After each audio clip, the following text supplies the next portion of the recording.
Adobe InDesign et Adobe Bridge. Alors, on va importer une image dans InDesign. Par contre, on va la documenter au niveau des métadonnées dans Adobe Bridge pour en faire en fait, lors de l'importation, on va créer une légende dynamique et on va aussi créer un habillage de cette image-là. En commençons avec l'image dans Adobe Bridge. Je vérifie la dimension pour m'aider un peu, pour voir comment je vais créer ma boîte image dans InDesign. Ici, je viens voir l'IPTC qui sont mes informations. Alors, je vois bien qu'il y a un gros titre, il y a une description, il y a des mots-clés. Les mots-clés vont me servir peut-être ultérieurement pour Internet, pour documenter puis référencer mes images. Ici, ou encore, dans ce cas-ci, si j'ai une banque d'images assez complète, je vais pouvoir faire des recherches au niveau du champ de recherche ici, dans soit le dossier actuel, ou ordinateur ou Adobe Stock, si jamais je cherche des images Chanel sur la banque d'images d'Adobe. Maintenant, ce que je peux faire, c'est que je vais passer directement à InDesign. Je vais pouvoir créer ici une boîte image, comme ceci. Et peu importe la dimension, bon, là maintenant je vais prendre ma flèche noire pour positionner au centre ma boîte ici, parce que bon, idéalement, j'ai créé un document InDesign, 2 colonnes, texte très bien justifié. L'habillage de texte n'est pas intéressant si le texte est en drapeau gauche ou aligné à gauche. Pour l'alignement en fait du texte versus l'habillage de texte, idéalement on est en justificatif. Alors justifier tout le temps. Ce qui n'est pas le cas, l'idéal pour certaines publications ou entre autres pour le web, on recommande souvent le drapeau gauche et d'avoir pas de texte nécessairement justifié. Alors toujours faire attention au type de publication pour faire ce genre d'opération. Maintenant que ça c'est fait, j'ai créé ma boîte image. Je vais ici choisir importer. Je vais choisir une image déjà prédéterminée comme celle-ci, qui est notre parfum Chanel. Là, l'image est trop grande, alors ici j'ai j'ai 2 options en fait qui se présentent à moi. Alors, soit par le menu, le pop-up menu, ou en fait le menu du bouton droit de la souris, ou encore par le menu objet où j'ai ajustement ici. Alors, moi, je préfère utiliser ici, c'est plus rapide parce que je suis au-dessus de l'image. Ici, je vais ajuster proportionnellement mon image au niveau du contenu proportionnel pour que j'ai pas de déformation dans mon image, qu'elle soit écrasée ou amincie, comme ceci. Là, on voit que l'image est bien, sauf que on voit que l'image est au centre, puis que mes bordures, en fait, ma boîte image ici, déborde. Alors, ce que je vais faire, c'est que je retourne dans l'ajustement. Je vais faire ici, ajouter le bloc au contenu. Maintenant que ça c'est fait, graphiquement c'est moins intéressant parce que j'ai plus d'espace en bas ici, où ça me permet de voir un peu la réflexion. Par contre, je vais un peu couper ça pour que j'ai quand même une distance égale tout partout, qui donne une image plus équilibrée à ce niveau-là. Puis je vais même maintenant prendre la flèche noire et descendre en faisant la touche majuscule ou Shift pour que ce soit dans l'axe de ma gouttière. Parce que j'ai déjà placé mon image centrée par rapport au centre de ma gouttière, comme ça ici.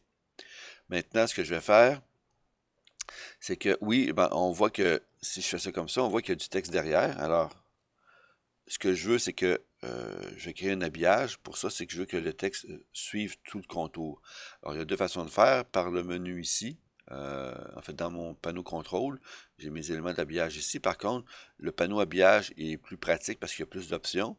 Si jamais vous n'avez pas comme moi, parce que je l'ai positionné à l'endroit où j'ai voulu pour travailler, si jamais c'est pas là, ce qui peut être normal, alors si c'est caché, ça peut être au niveau de l'habillage ici, comme ça ici.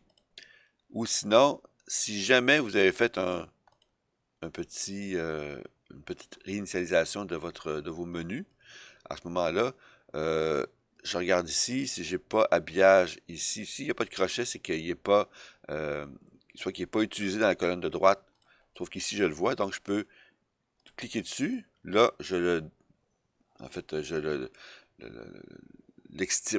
l'extirper de sa position pour le repositionner à côté d'où je travaille comme ceci pour être plus facilement accessible au niveau des commandes.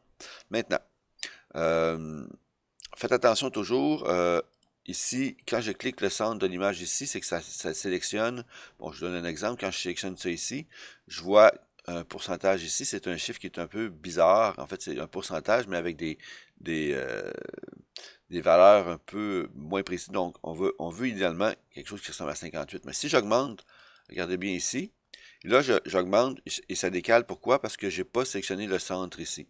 Alors, si je fais des commandes ou CTRL Z, je ramène mon image. Je vais pouvoir agrandir mon image à partir du centre si je clique au centre ici, toujours à partir de ce menu-là, pour faire un autre cadrage ou faire un cadrage plus serré. Maintenant, vous voyez le contour de l'image.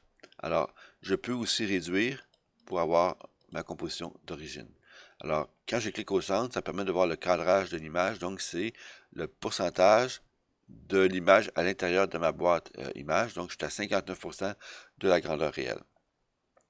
D'où pourquoi on a fait tout à l'heure un ajustement proportionnel pour que ça puisse rentrer dans la boîte image que j'ai créée. Maintenant que ça s'est fait, j'ai pas nécessairement mon habillage maintenant, j'ai la commande. Alors pour ça, j'ai plusieurs options. Nous, ce qui nous intéresse ici, on voit que c'est vraiment une boîte que j'ai. J'ai pas ici une forme particulière. Et ici, ben, je veux pas créer ce genre d'habillage-là. C'est un peu trop exagéré. Alors, ça peut servir dans certaines situations. Mais dans notre cas, ça va être la deuxième icône. Et on voit que le texte a été repoussé, mais on va le voir davantage si on a, en fait, si on augmente les valeurs liées la partie haute, basse et gauche-droite de ça, mais on va ici synchroniser nos éléments au niveau des valeurs par le chaînage et on va augmenter partout comme ceci et on va vouloir donner un résultat comme ceci. Donc, on voit très bien que ça se repousse. Donc, j'ai un habillage de boîte image. Maintenant, je peux augmenter peut-être la distance d'en bas pour me créer en fait un espace un peu plus grand pour mettre un bloc texte ou une boîte image, pardon, un bloc texte pour ma légende. Alors, maintenant que ça c'est fait, je clique ici. J'ai dans la section, en fait, dans le menu objet, dans la section ici qui a trait aux éléments qui sont dû à l'exportation ou l'importation ici par rapport, par exemple, si je veux faire un document accessible, j'utiliserai l'option d'exportation d'objets.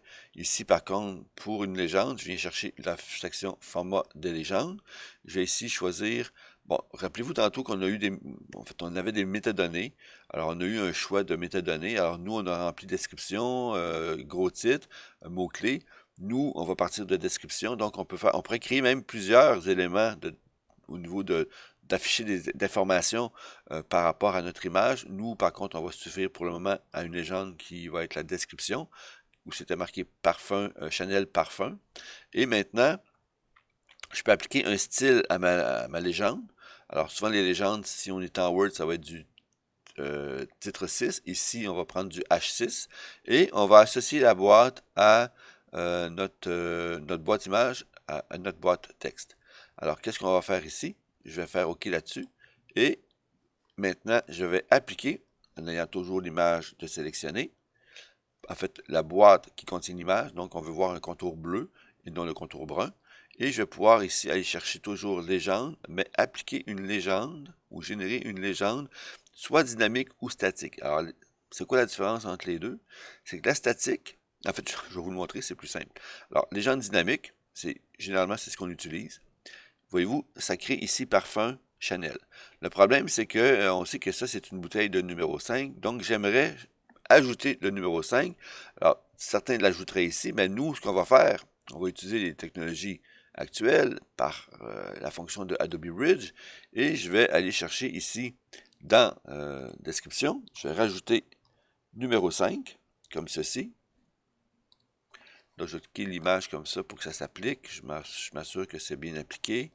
C'est bien appliqué. Alors, si maintenant je cache à nouveau mon bridge, je vais cliquer sur mon image et je vois tout de suite que j'ai ici un petit triangle.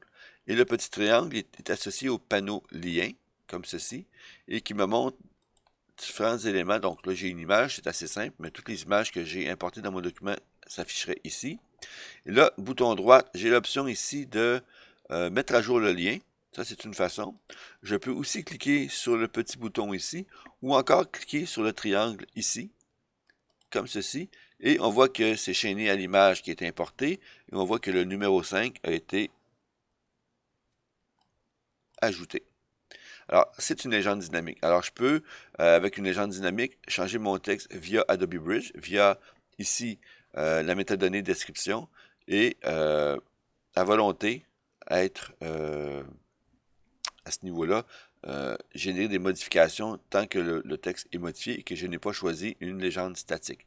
Alors, ça dépend maintenant de vous par rapport à l'essayer et entre choisir statique et dynamique. Dans ce cas-ci, c'est assez évident de choisir dynamique. À votre tour d'essayer.